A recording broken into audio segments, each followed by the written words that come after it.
Oke, bismillahirrahmanirrahim. Assalamualaikum warahmatullahi wabarakatuh. Selamat pagi semua, selamat datang kembali di mata kuliah fisika teknik ya. Fisika teknik, fisika ya, fisika dasar. Kalau fisika teknik nanti di semester 2. Nah, di kesempatan kali ini ya, kita akan Kita akan membahas bab baru, tapi sebenarnya tidak ada yang benar-benar baru ya, karena setiap materi yang kita pelajari itu pasti akan berhubungan ya, entah itu banyak berhubungan atau sedikit berhubungan ya, karena dalam kita belajar apapun ya, apalagi di universitas itu pasti setiap bab itu memiliki ketergantungan ya, bukan ketergantungan ya, keterhubungan ya, hubungan antara bab yang dibahas dengan bab-bab sebelumnya. Nah, pada kesempatan kali ini ya, kita akan membahas terkait ini ya,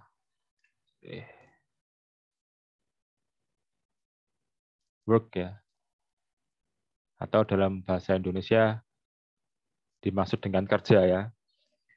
Nah, kerja yang dimaksud di sini itu bukan kerja dalam artian saya bekerja sebagai dosen gitu ya, atau mungkin orang tua ada yang bekerja sebagai pengusaha gitu ya. Itu bukan ya. Jadi yang kerja yang dimaksud di sini adalah kerja yang dipahami dari konsep fisika gitu ya. Nah, jadi dalam fisika ya ada ada besaran ya yang namanya work, yang mana lambangnya adalah W besar ya. Jadi W besar ya. Nah, ini adalah untuk work. Kalau W kecil dia untuk berat ya, weight ya. Nah, ini beda ya. Jadi ketika nanti menulis itu harus jelas ya, mana yang B besar, mana yang B kecil ya. Karena perbedaan itu karena perbedaan penulisan itu memiliki makna yang berbeda pula ya. Jadi untuk work ini adalah W besar gitu ya. Nah, sebenarnya work itu apa gitu ya? Secara definisi ya. Secara definisi. Nah, ini tangan saya agak kaku nih. Misal saya punya benda ya. Misal saya punya benda. Ini lantai misalnya. Kemudian ini ada benda. Benda ini memiliki massa katakanlah M gitu ya. Kemudian saya tarik ya dengan menggunakan F ya ke arah kanan ya, atau ke arah sumbu X positif gitu ya. Kemudian di tempat yang lain ya, tempat yang lain ini bendanya sama ya, sama-sama memiliki massa M, bentuknya sama, kemudian ditarik dengan F. Nah, F juga gitu ya. Nah, bedanya untuk yang A ini ya, yang saya katakanlah ini saya gitu ya, kemudian ini teman saya ya. Nah, saya ya, ini menarik benda yang atas ini katakanlah sejauh 10 meter ya. Ditarik sejauh 10 meter ya. Sedangkan teman saya ya yang berada di sisi B ya, dia menggunakan gaya yang sama ya, dia menggunakan gaya yang sama untuk menarik benda yang massanya sama. Ya, cuman bedanya benda tersebut ditarik ya sejauh 20 meter ya. Nah, secara logika ya, usaha gitu ya, atau kerja atau usaha gitu ya. Ini saya beri atau ya.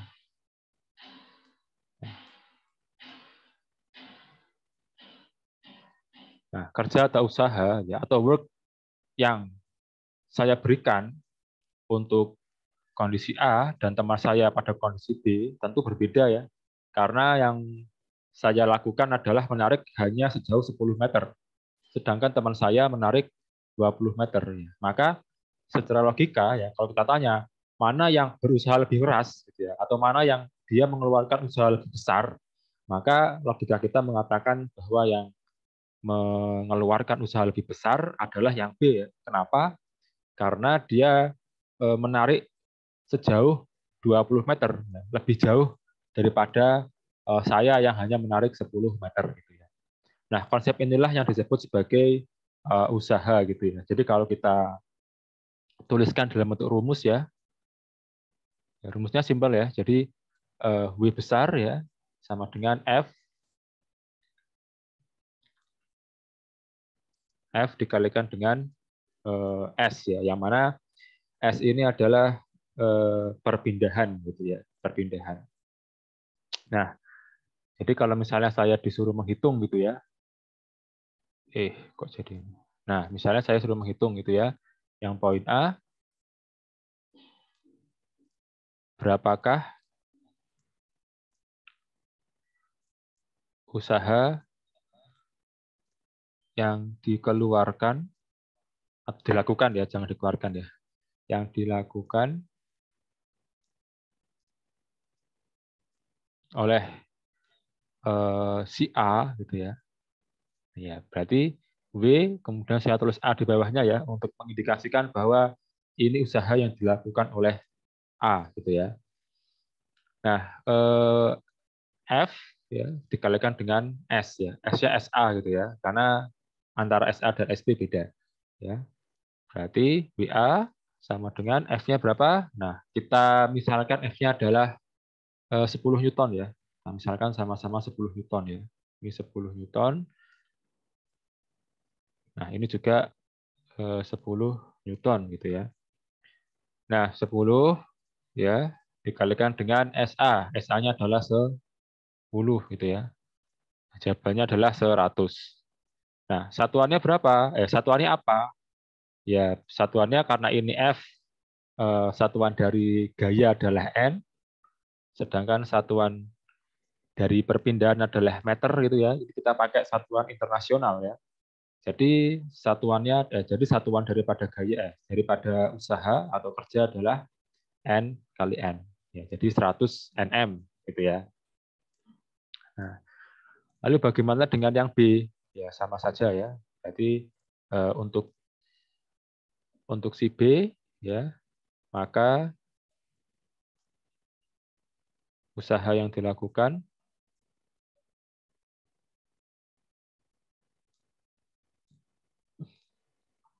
adalah ya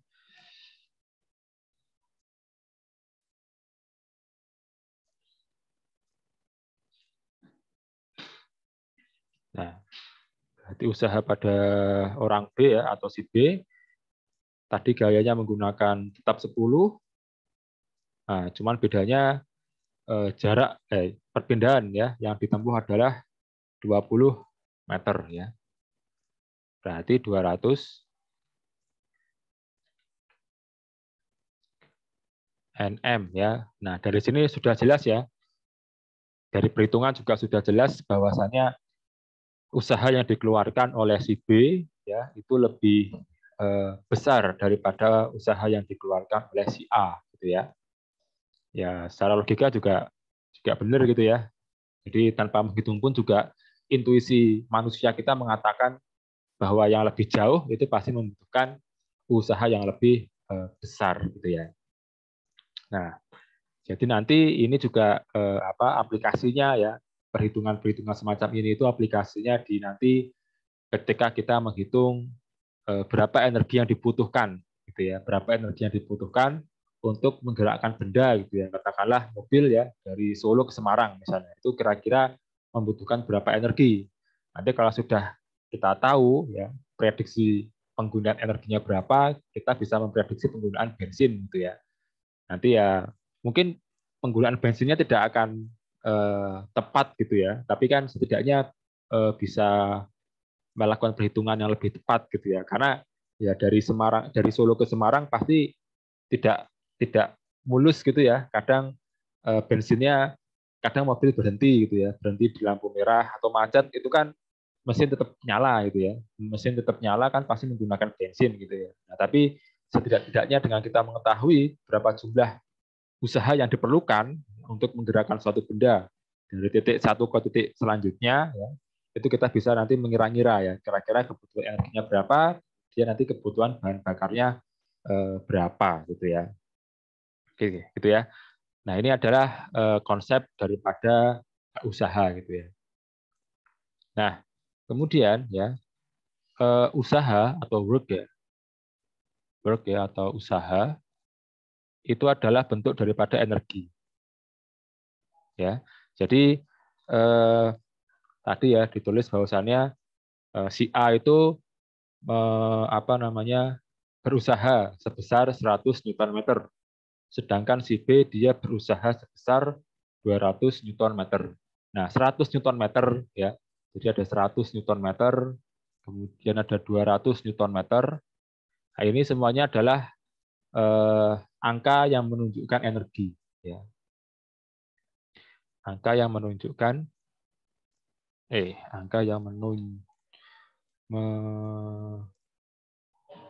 menunjukkan energi ya. Jadi kalau misalnya ada satuan Nm ya, Newton meter, itu adalah satuan energi gitu ya. Nah, satuan energi itu tidak hanya Nm ya. Jadi ada yang dinamakan joule ya. Jadi 1 Newton meter ya, itu sama dengan 1 joule ya. Ya. Nah, jadi sama saja ya, 1 Nm sama dengan 1 joule ya. Jadi kalau misalnya 100 Newton meter ya sama dengan 100 joule ya.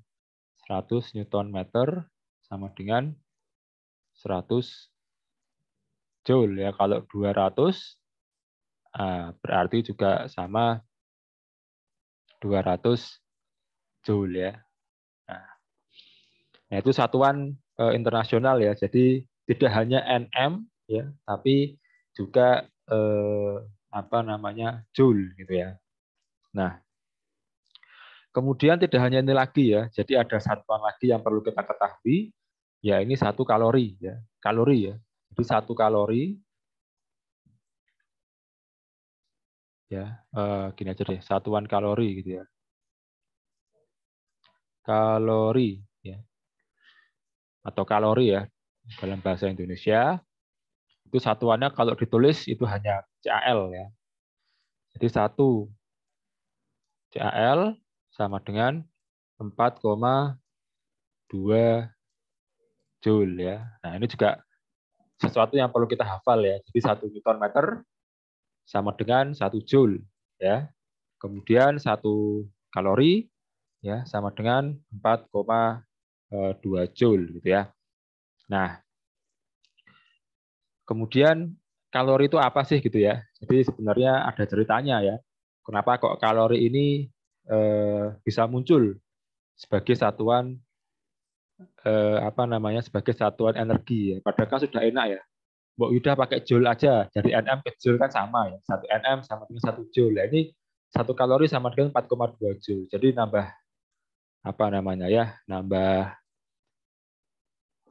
nambah ingat-ingat gitu. Jadi kita menambah untuk menghafalkan sesuatu gitu ya. Nah, jadi ada sejarahnya ya. Kenapa kok muncul satuan kalori? Jadi dulu ya ada orang, saya lupa nama namanya ya. Itu mungkin bisa dicek di Google ya, atau mungkin ada yang tahu bisa chat di room chat ya. Jadi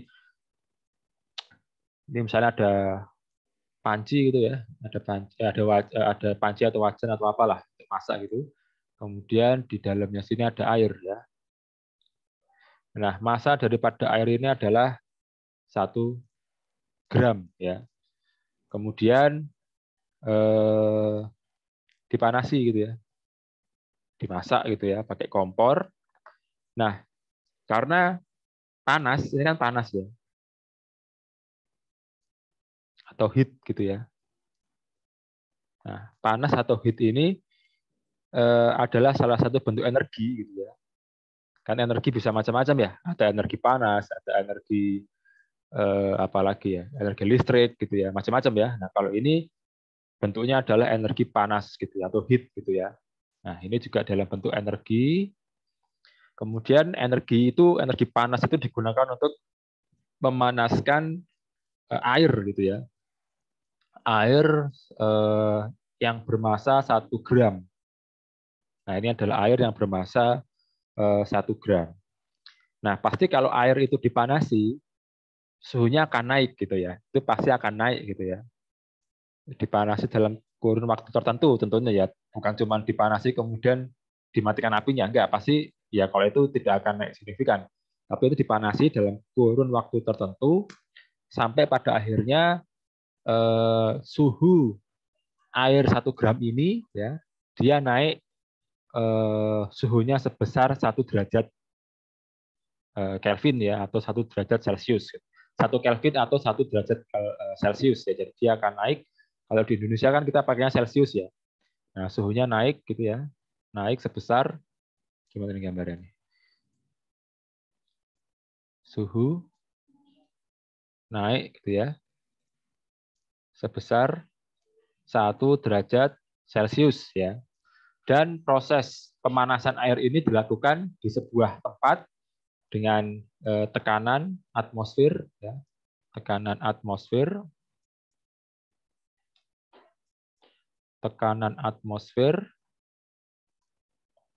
sama dengan 1 atm ya.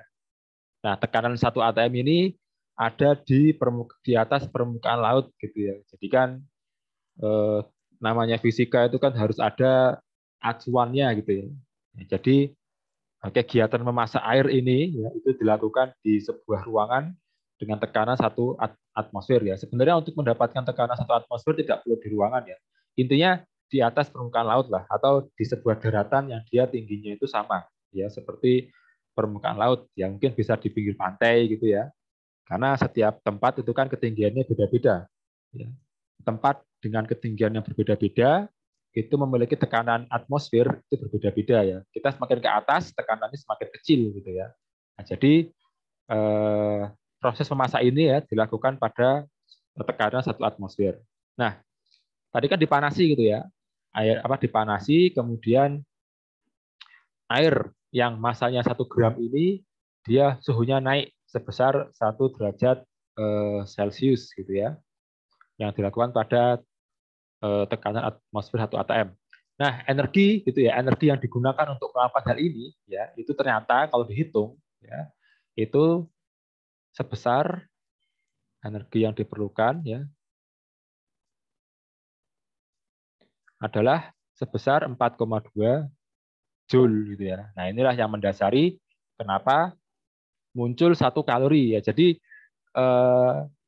4,2 Joule ini ya yang digunakan untuk tadi melakukan eksperimen tadi itu akhirnya disepakati bahwa 4,2 Joule ini adalah 1 kalori gitu ya.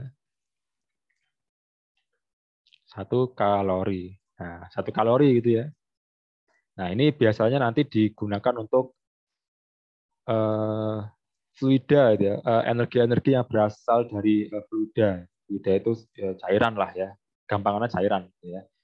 Jadi ya nggak cuma cairan ya, gas juga bisa. Intinya fluida itu bukan bukan solid ya, bukan benda padat gitu ya. Nah, nanti satuannya itu biasanya ya kalau fluida itu dalam kalori gitu ya. Misalnya membakar apa ya kombas ya. Kombas itu artinya pembakaran ya, pembakaran bensin gitu ya. Itu menghasilkan energi sekian kalori. Itu maksudnya berapa joule nanti tinggal di konversi saja ya. Nah, kan di Google itu ya, itu bisa ya di apa dicari gitu ya. Google misalnya. Nah, di Google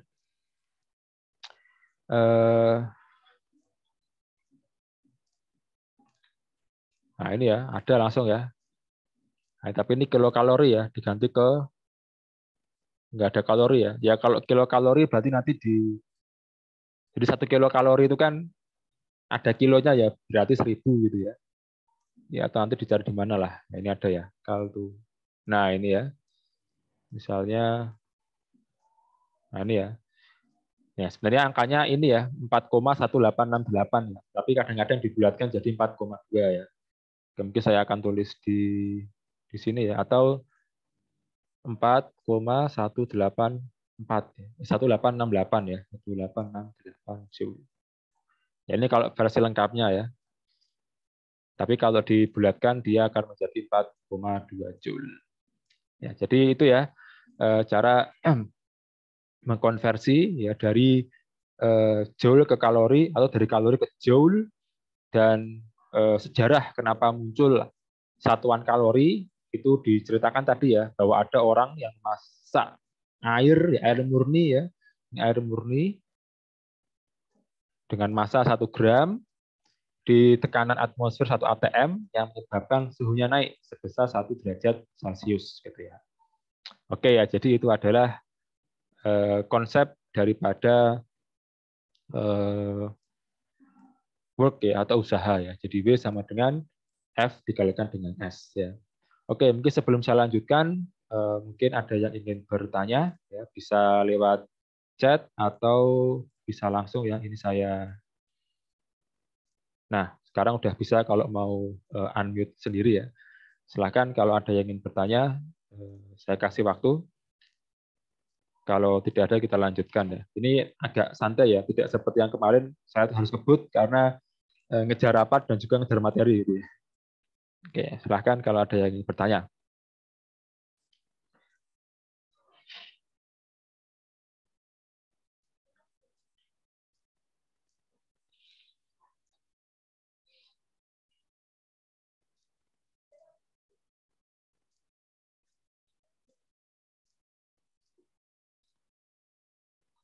Oke ya, saya anggap tidak ada.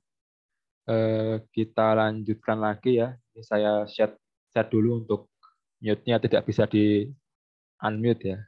Oke. Atau kalau ada yang mau nanya bisa nanti di tengah-tengah, nggak apa-apa. Oke. Nah, kemudian konsep lagi ya dari apa namanya, dari work ya. Jadi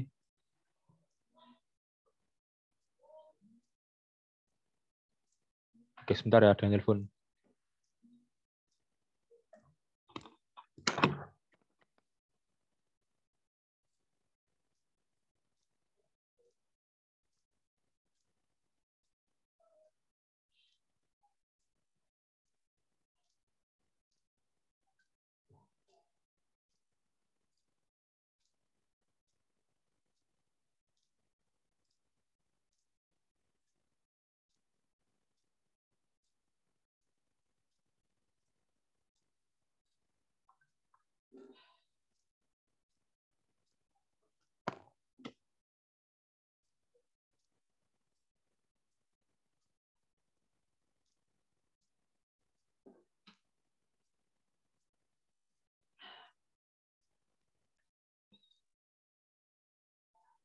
Oke, kita lanjutkan ya. Oh, mohon maaf tadi ada telepon. Ya, jadi konsep lagi ya yang perlu kita pahami terkait usaha gitu ya. Jadi sesuatu dikatakan berusaha gitu ya dalam fisika itu kalau arahnya jelas ya. Jadi usaha itu kita harus tahu gitu ya, ini arah kemana ini, karena kadang ada sesuatu yang bergerak gitu ya, bergerak jauh gitu ya, tapi ternyata dianggap dia tidak berusaha gitu. Nah, contohnya apa gitu ya, jadi contohnya adalah seperti ini ya. Jadi eh, ada orang yang bawa dagangan yang dipanggul gitu ya. Mungkin ini apa ya, pedagang-pedagang yang kayak gitu ya. Jadi pedagang ya, ada orang gitu ya. Kemudian dia membawa dagangan yang seperti ini ya. Nah, gini ya. Nah, gitu ya. Kemudian ini adalah ada tanah gitu. Nah, di sini. Nah,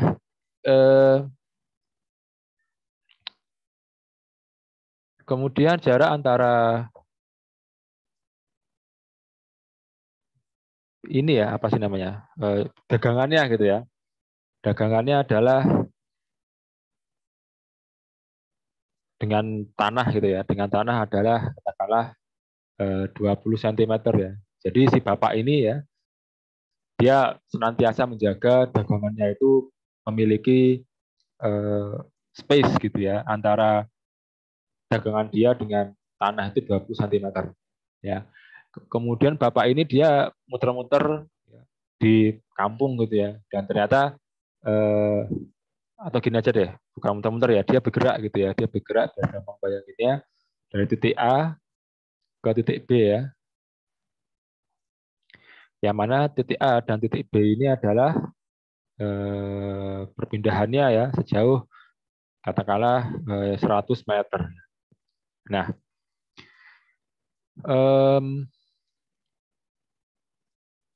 dagangan ini gitu ya, dagangan ini itu masa totalnya ya, masa totalnya adalah berapa ya, 10 kilo gitu ya. Nah, jadi Bapak pedagang ini dia membawa dagangan dengan total massa adalah 10 kg gitu ya, sejauh 100 meter ya. Nah, jika kita lihat gitu ya, jika kita lihat dari perspektif sumbu X mendatar ya, karena perspektif ya, kalau kita lihat dari perspektif sumbu X ya, horizontal ya, maka si Bapak ini ya, dia bergerak, dia berusaha sebesar ya, ini adalah SX gitu ya. F-nya adalah, jangan massa ya, mungkin karena kalau massa harus ngitung banyak hal, saya ganti jadi F aja ya. Nah, jadi untuk mengangkat ini dia menggunakan apa namanya, gaya ya, dari A ke B ini dia menggunakan gaya katakanlah 100 Newton. Ini angkanya ngawur aja ya. Jadi 100 ya, sejauh 100 meter ya. Nah, berarti 10.000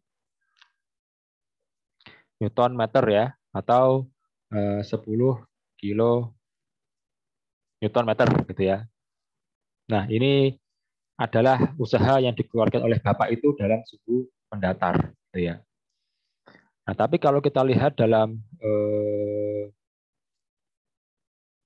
perspektif sumbu Y ya, yang mana vertikal,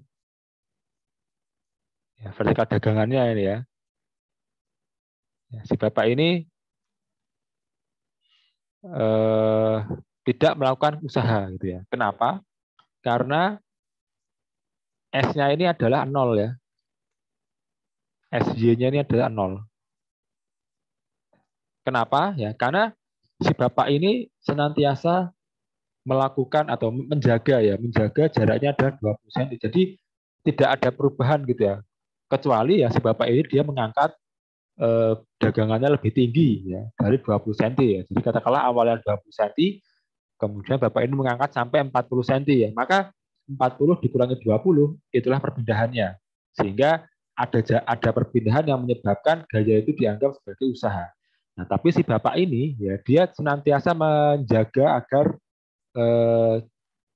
space antara dagangan dan lantainya ini, tanah ini ya, anggap aja tanahnya datar gitu ya.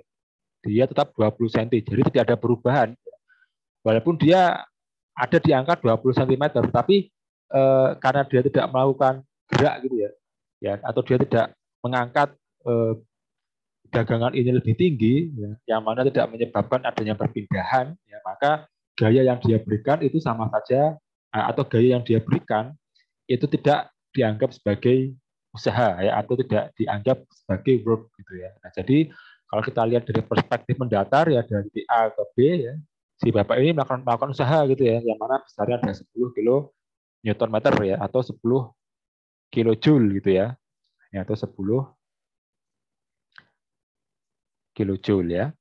Nah, sedangkan apa namanya, untuk yang vertikal dia dianggap sebagai 0 ya, karena jaraknya tetap ya, space antara dagangan dan tanahnya tetap 20 cm gitu ya. Nah, jadi ya kalau dalam kehidupan nyata kita anggap si Bapak ini berusaha gitu ya, karena dia mengangkat beban keliling kemana-mana, masa kita anggap tidak berusaha gitu ya. Ya, tapi itu kan definisi di bahasa Indonesia gitu ya. Beda definisi usaha dalam dunia fisika gitu ya. Sehingga kita harus bisa membedakan kita ini sedang bicara bahasa Indonesia atau kita sedang berbicara fisika gitu ya. Jadi jangan salah ya, seperti kita ngomong berat gitu ya. Berat itu di pasar ya berat gitu ya. Tapi kalau di fisika harus dibedakan mana berat dan mana massa gitu ya. Jadi jangan sampai bolak-balik gitu ya. Oke. Itu adalah konsep daripada usaha gitu ya. Nah, setelah ini kita akan membahas ya terkait apa namanya bentuk lain dari usaha ya. Jadi kan usaha itu energi ya. Yang mana energi itu bisa bermacam-macam ya. Apa ada teori ya yang mengatakan bahwa energi itu tidak bisa dihancurkan atau diciptakan ya, tapi energi bisa berubah bentuk ya. Jadi energi itu ya tidak bisa diciptakan ya atau dihancurkan ya.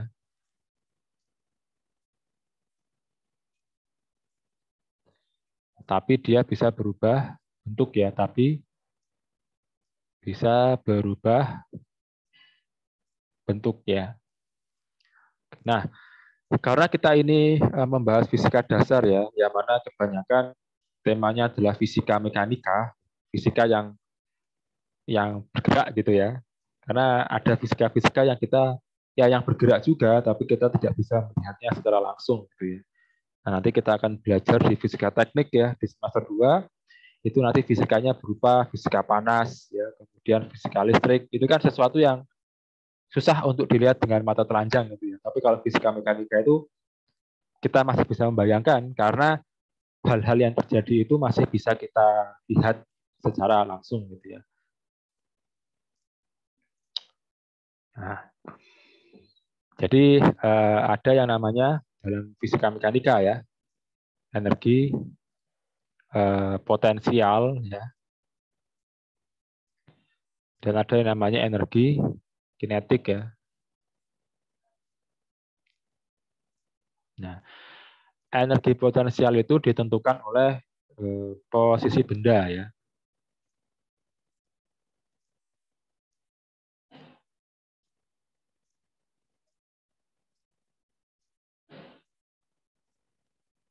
Sedangkan untuk yang energi kinetik itu ditentukan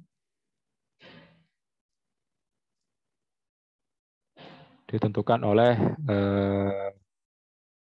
kecepatan ya, kecepatan benda. Oke, kita bahas yang energi potensial ya, energi potensial ya. Nah, energi potensial itu dia rumusnya ya. Kita bicara langsung rumusnya ya. Ini biasanya untuk membedakan antara potensial dan kinetik itu E, kemudian ada huruf kecil di bawahnya. Ya, kalau EP berarti energi potensial, kalau EK berarti energi kinetik gitu ya. Nah, energi potensial itu rumusnya adalah massa dikalikan kecepatan gravitasi dikalikan dengan ketinggian benda atau posisi bendanya ya. Jadi ini adalah massa, kemudian ini adalah apa namanya? Gravitasi percepatan ya, percepatan gravitasi. Kemudian yang ini adalah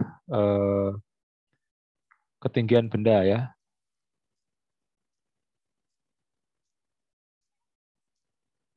Nah, satuannya ya, satuannya adalah sama ya, joule ya. Karena energi itu pasti energi usaha ya, itu pasti satuannya joule ya, atau Newton meter ya.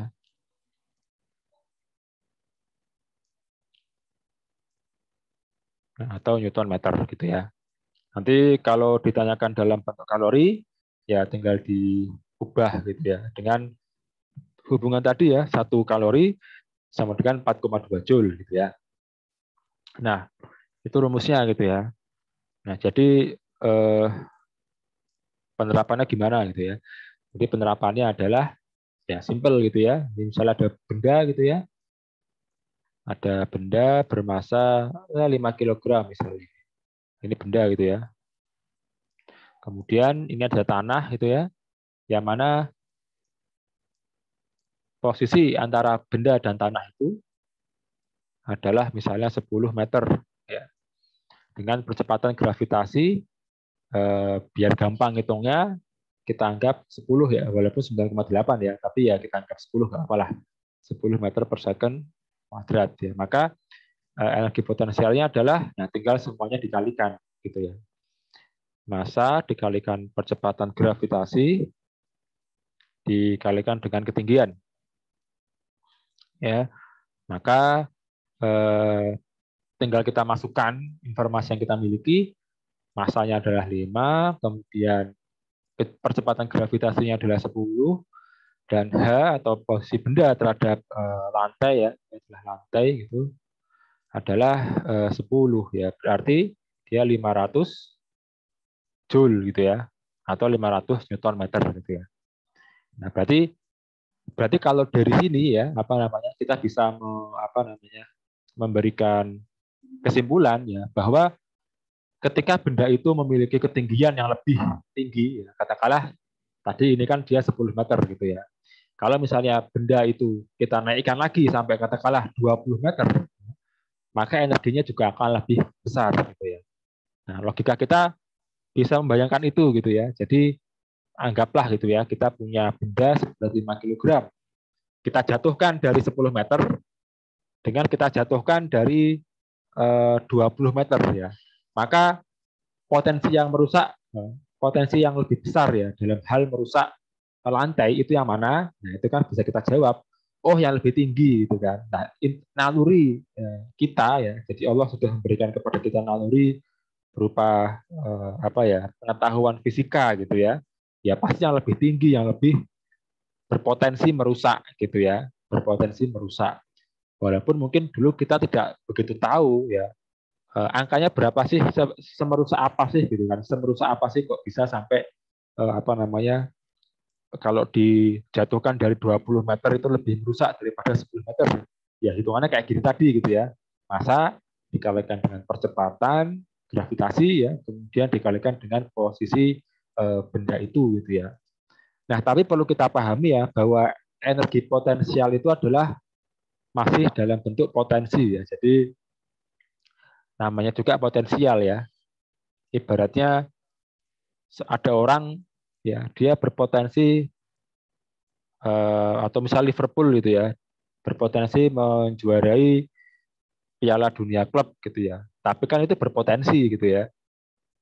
Belum tahu kenyataannya bagaimana ya. Tapi itu potensi gitu ya. Jadi energi potensial ya atau energi potensial itu adalah energi yang masih dalam taraf taraf potensi. Karena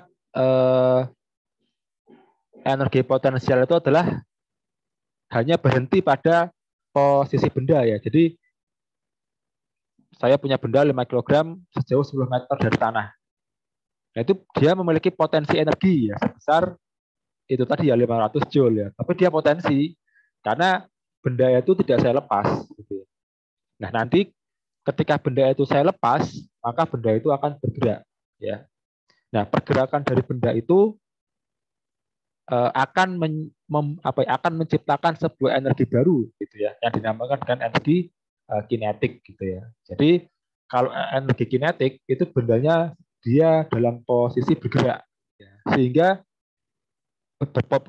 memiliki kecenderungan energi yang lebih gitu ya, yang lebih bisa dirasakan ya, daripada energi potensial. Karena energi potensial itu ya cuma potensi aja. Oh, kalau benda jatuh dari ketinggian segitu kayaknya gitu ya, kayaknya bakal merusak lantai deh. Tapi dia hanya masih kayaknya gitu ya, masih kayaknya.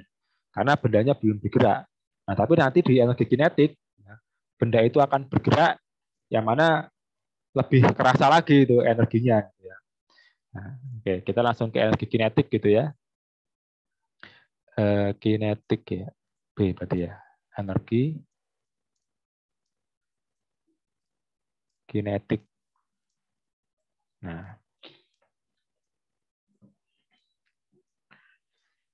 Nah, di energi kinetik ya, itu rumusnya langsung aja ya. E sama dengan setengah mv kuadrat ya. M-nya kecil, V-nya kecil ya. Jadi M di sini adalah massa, kemudian V di sini adalah kecepatan ya. Nah, jadi misalnya ya ini apa namanya, ada mobil ya. Ya. Mobil dia bergerak ke arah kanan ya. Nah, massa daripada mobil ini adalah katakanlah 150 kg ya. Karena kalau kita lihat di brosur-brosur itu, beratnya itu kalau kita cari berat mobil apa gitu ya Avanza atau apa itu, dia sekitar 1.500 kg. Tapi itu sebenarnya bukan massa ya, tapi dia adalah berat gitu ya. Jadi beratnya adalah 1.500 ton ya. Tapi ya itu tadi ya, digambarkan atau dikomunikasikan ke masyarakat bahwa berat mobil Avanza adalah 1.500 kg. Padahal seharusnya 1.500 Newton ya. Sehingga masanya kan tinggal dibagi 10. Berarti massa mobil Avanza ya, ini katakanlah Avanza gitu ya, dia adalah 150 kg. Kemudian benda mobil ini dia bergerak dengan kecepatan yang atas ya, katakanlah dia bergerak dengan kecepatan 10 meter per second. Itu yang kasus 1 ya. Nah, yang kasus 2 ya, ini juga ya sama gitu ya, benda mobil ya, mobilnya dia massanya juga sama ya. Ini ada M di sini 150 kg. Nah, cuman bedanya mobil ini dia bergerak dengan kecepatan 20, ini 1 ya, ini 2, 20 meter per second. Nah, sehingga ya kalau kita hitung gitu ya, energi kinetik ya di mobil yang pertama gitu ya, dia setengah M V kuadrat gitu ya. Jadi setengah dikalikan dengan massa dikalikan dengan 10 kuadrat. Ya. Ini jadi berapa nih? 75, berarti 7.500 ya, 7.500. Oh, nggak kelihatan ya. 7.500 joule gitu ya. J ya, joule ya. Sedangkan kalau untuk energi kinetik yang kedua ya setengah MV, ini MV1, ini MV2 kuadrat, setengah dikali massanya adalah sama ya 150. Nah, V-nya adalah 20 kuadrat ya. Ini adalah 75 dikali 400 ya. Nah, ini berapa nih ya? 75 kali 400. 75 dikali 400. 30.000 ya. 30.000 ya. 30.000 joule ya. Nah, jadi kalau kita perhatikan di sini ya, mobil 1 dia bergerak dengan kecepatan 10. Sedangkan mobil 2 dia bergerak dengan kecepatan 20 meter per second. Energi yang dimiliki oleh mobil pertama dan kedua itu ternyata lebih besar ya. Mobil yang kedua dengan besar 30.000 ya. Sedangkan untuk yang mobil pertama itu cuma 7.500. Nah, misalnya ya. Misalnya di sini ada tembok gitu ya.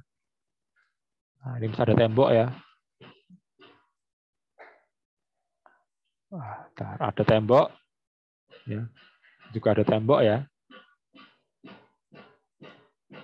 Nah, maka potensi yang lebih merusak yang mana gitu ya. Nah, potensi yang lebih merusak itu adalah yang mobil kedua ya. Nah, lagi-lagi ya tanpa kita menggunakan perhitungan pun juga kita tahu ya, mana yang lebih merusak ya. Satu atau dua gitu ya. Oh, lebih besar dua potensi merusaknya ya. Karena dia lebih ngebut gitu ya dengan kecepatan 20 meter per second. Cuman kadang kita juga butuh angka gitu ya. Karena nanti angka itu yang akan kita jadikan acuan gitu ya. Mungkin mobil 2 lebih rusak daripada mobil 1. Tapi rusaknya itu dia sampai menghancurkan bumper atau tidak. Nah, itu ya. Oh, mungkin bumpernya cuma peyok, tidak sampai patah. Nah, itu kan bisa jadi apa namanya? Jadi acuan gitu ya. Kalau kita hanya pakai intuisi gitu ya. Oh, 2 lebih rusak, tapi serusak apa daripada 1 kan kita agak susah. Nah, nanti ketika di apa mata kuliah seperti mekanika kekuatan bahan atau proses pemilihan bahan gitu ya. Pemilihan bahan dan proses ya, maka angka seperti energi kinetik, kemudian energi potensial itu nanti akan dijadikan acuan untuk kita memilih bahan ya atau untuk memilih material ya. Kira-kira untuk bumper itu cocoknya apa? Aluminium kah ya atau baja kah ya atau mungkin malah plastik kah gitu ya yang kira-kira nanti benda itu mampu untuk menyerap energi ya ketika ada tabrakan gitu ya. Nah, itu adalah salah satu aplikasi daripada kita mengetahui eh, energi kinetik ataupun energi potensial gitu ya. Nah, ya itu ya apa namanya untuk energi kinetik dan energi potensial.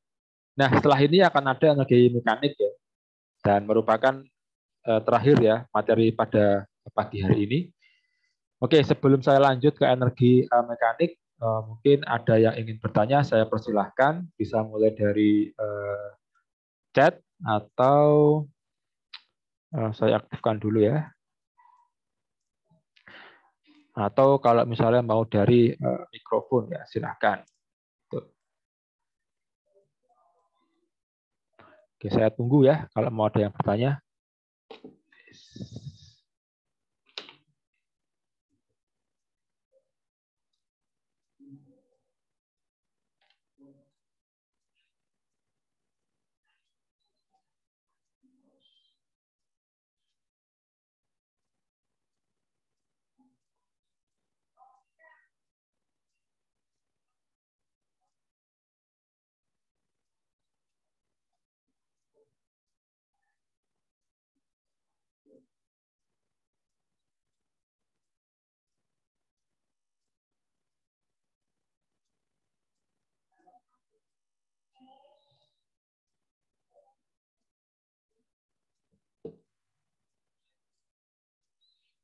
Oke ya, tidak ada yang bertanya, saya akan lanjutkan ke satu topik lagi ya, satu materi lagi,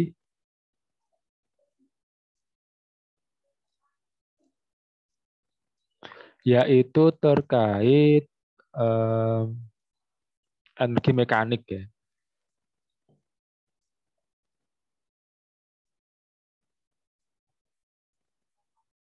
Kok merah?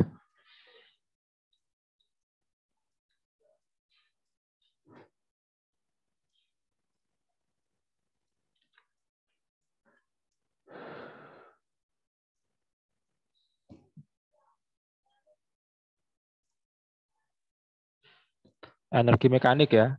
Nah, sebenarnya energi mekanik ini adalah gabungan. Energi mekanik ini adalah gabungan dari energi eh, potensial dan energi kinetik ya. Jadi ini adalah gabungan ya dari energi kinetik dan potensial ya. Nah, kalau secara matematika ya kita tulis sebagai seperti ini ya. EM ya, M itu adalah energi mekanik ya, sama dengan energi potensial ya, tambah energi kinetik ya, atau dibalik juga nggak apa-apa. Energi kinetik ditambah energi potensial gitu ya. Nah, ini adalah energi mekanik ya, satuannya adalah joule ya, atau Nm. Ini juga energi potensial ya.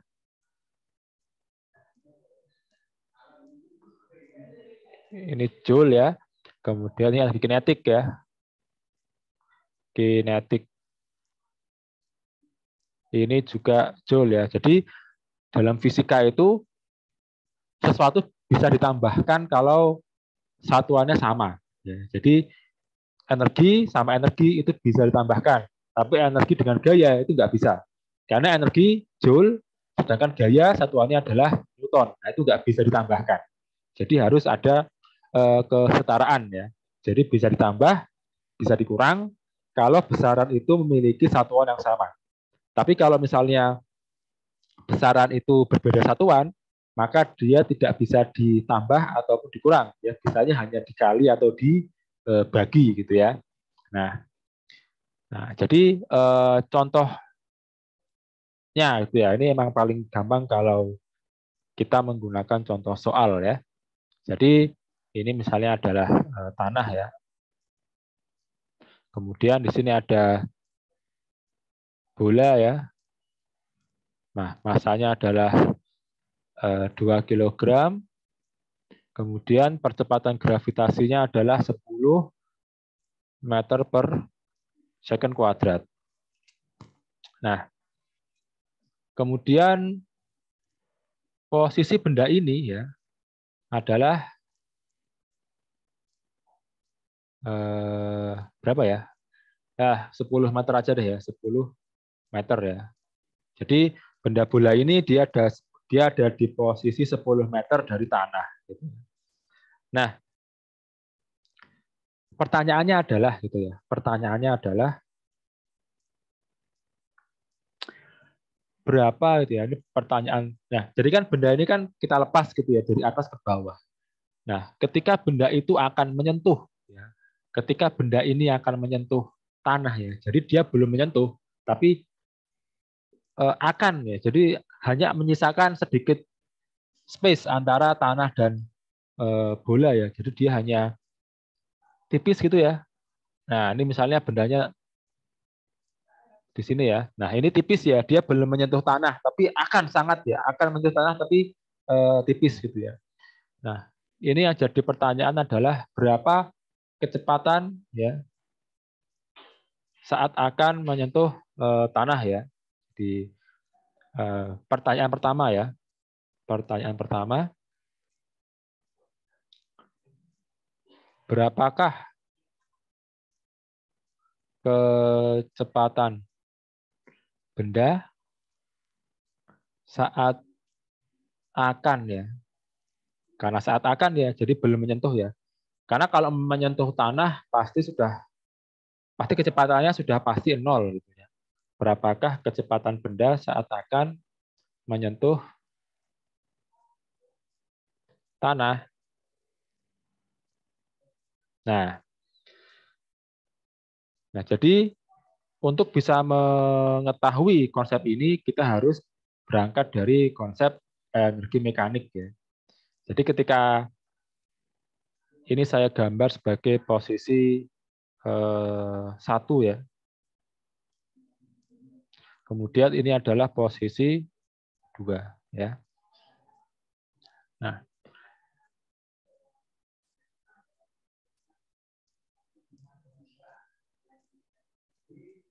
pada posisi 1 ya. Nah, ini kita perlu analisis dari posisi masing-masing ya. Jadi pada posisi 1 ya, energi mekanik itu ya, energi mekanik. Nah, energi mekanik itu kan udah pasti ini ya, energi potensial ditambah energi kinetik gitu ya. Tapi di sini adalah 1 ya. Ini 1, ini 1, ini 1 gitu ya. Nah, cuman gitu ya. Energi mekanik 1 ini ya hanya didominasi oleh energi potensial. Jadi energi potensialnya ada gitu ya. Ini ada energi potensialnya. Sedangkan energi kinetiknya sama dengan 0. Loh Pak, kenapa kok bisa nol energi kinetiknya? Alasan kenapa energi kinetik sama dengan nol, karena ketika benda ini ada di atas, dia belum bergerak, gitu ya. Kalau belum bergerak, dia belum punya kecepatan. Kalau dia tidak punya kecepatan, maka dia tidak punya energi kinetik. Karena energi kinetik itu kan setengah mv kuadrat, ya. Sedangkan v-nya dia tidak punya. Berarti ya setengah m, mau m-nya berapapun, kalau v-nya 0 ya sama dengan 0. Berarti energi kinetik ya pada saat posisi 1 ya, itu sama dengan 0. Sehingga langsung saya tulis di sini 0 ya. 0, kenapa bisa 0? Karena tidak punya kecepatan. Ya. Saya tulis ya. Karena V sama dengan 0 gitu ya. Nah, kemudian energi mekanik. Ya, energi mekanik 1 ya. Nah, itu sama dengan M dikali G dikali H gitu ya. Nah, M-nya berapa tadi? M-nya 2 kg. Kemudian percepatan gravitasinya adalah 10 ya. Kemudian apa namanya? Ketinggiannya ya, ketinggiannya adalah ini ya. 10 meter ya. Saya akan tulis 10 meter ya. Berarti 200 joule ya. Nah, jadi energi mekanik ya, energi mekanik pada posisi 1 ini ya adalah 200 joule ya. Nah, ini akan saya tulis ini.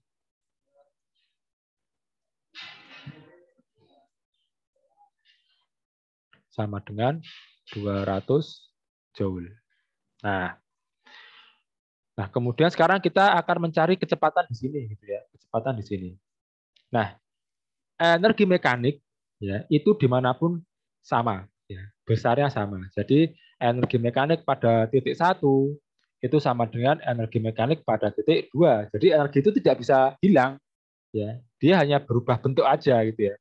Di mana energi mekanik di titik 1 dia adalah energi potensial, sedangkan energi mekanik pada titik 2 dia adalah apa namanya? Energi kinetik ya. Nah, ini saya tulis ya. Ya. Pada ya posisi 2 ya 2 ya. Energi mekanik 2 itulah ya, nggak usah ganti warna ya. Sama dengan P2 energi potensial pada titik 2 ditambah energi kinetik pada titik 2 gitu ya. Nah, energi potensial ya pada lokasi ini ya pada lokasi itu dia apa namanya 0 gitu ya. Nah, kenapa kok bisa 0? Nah, kenapa kok bisa 0 gitu? Karena dia tidak memiliki ketinggian. Ya. Kalaupun dia punya, dia sangat sedikit ketinggiannya karena dia akan menyentuh tanah gitu ya. Karena dia akan menyentuh tanah. Namanya juga akan menyentuh tanah gitu ya. Pasti ketinggiannya sangat kecil ya atau bahkan mungkin dekati 0. Sehingga kita anggap energi potensialnya adalah 0 ya. Sedangkan dia punya energi kinetik gitu ya. Loh Pak, kok tahu dia punya energi kinetik? Ya jelas lah ya, karena bendanya kan kita jatuhkan ya. Kan bergerak itu bergerak gitu kan. Pasti dia punya kecepatan, namanya dia bergerak, pasti dia punya kecepatan gitu ya. Nah, sehingga EP-nya sama dengan 0, kemudian EK2 ya, energi kinetik di titik 2 ini adalah setengah mv kuadrat ya. Nah, energi mekanik ya, energi mekanik di titik 1 itu sama dengan energi mekanik ya di titik 2 ya. Yang mana tadi energi mekanik 1 adalah 200 joule ya. Nah, berarti saya tulis di sini ya 200 joule. Di sini juga saya tulis 200 joule. Ini saya tulis 200 Joule ya. 0 tambah setengah MV kuadrat. Ya. Setengah MV kuadrat. Ini 200 sama dengan setengah. Massa bolanya berapa tadi? Kalau massa nggak berubah ya. Kecuali dia bendet atau kecuali dia pecah di tengah, itu pasti berubah. Tapi ini kan tidak ada cerita pecah di tengah gitu ya. Tapi tetap ya, massa dari atas sampai ke bawah itu tetap sama. Dia massanya tadi berapa ya? 2 ya. 2 dikalikan dengan V kuadrat. Ya. Nah, ini adalah 200. Kemudian 2,5 kali 2 sama dengan 1 berarti V kuadrat. Nah, ini angkanya nggak enak ya, tapi nggak apa deh. Ya, V kuadrat sama dengan 200, maka V sama dengan akar 200 ya. Nah, ini berarti 100 dikalikan dengan 2. Ya. Berarti sama dengan 10 akar 2. Atau ini ya, ini 10 akar 2, ini angkanya juga nggak bagus ya. Meter per second. Atau kita pakai kalkulator aja ya. Oke, kita pakai kalkulator akar 200 ya. Akar 200. Nah, ini ya. 10 akar 2 atau 14,14 ya.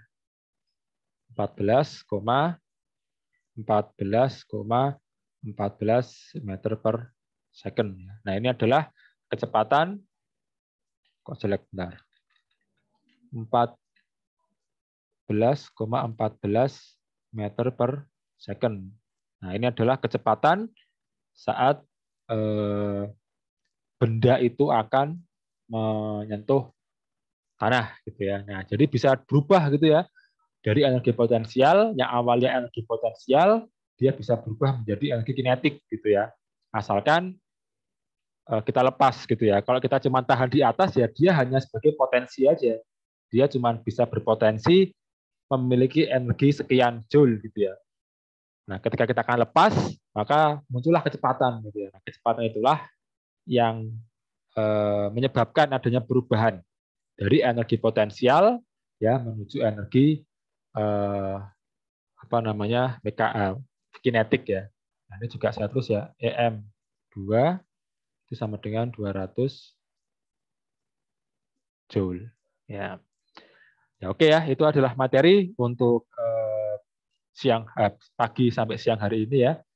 Semoga bisa dipahami. Mungkin sebelum saya tutup, ada yang ingin ditanyakan terlebih dahulu. Oke, sekarang udah bisa unmute sendiri ya kalau mau ada yang tanya. Oke, ini jam berapa ya? Oke. Nanti ini akan saya share juga ya psikologi. Jadi yang belum bisa bergabung pada kesempatan ini bisa ikut ya pakai psikologi. Oke, silakan kalau ada yang ingin bertanya, saya tunggu sekitar 1-2 menit ya, sebelum kita akhiri.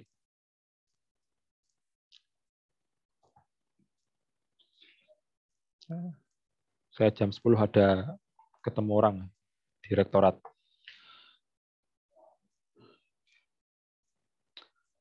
Oke ya, saya hitung ya 5, 4, 3, 2, 1. Oke ya, saya anggap saat ini belum ada pertanyaan. Nanti kalau ada pertanyaan bisa langsung ditulis di psikologi atau mungkin bisa chat saya via WhatsApp gitu ya. Kalau memang mau ada jawaban yang lebih cepat gitu ya. Oke ya, saya akhiri pertemuan kita pada pagi hari ini dengan bacaan hamdalah bersama-sama. Alhamdulillahirabbil alamin. Tutup. Billahi taufik wal hidayah. Wassalamualaikum warahmatullahi wabarakatuh. Waalaikumsalam warahmatullahi wabarakatuh. Waalaikumsalam.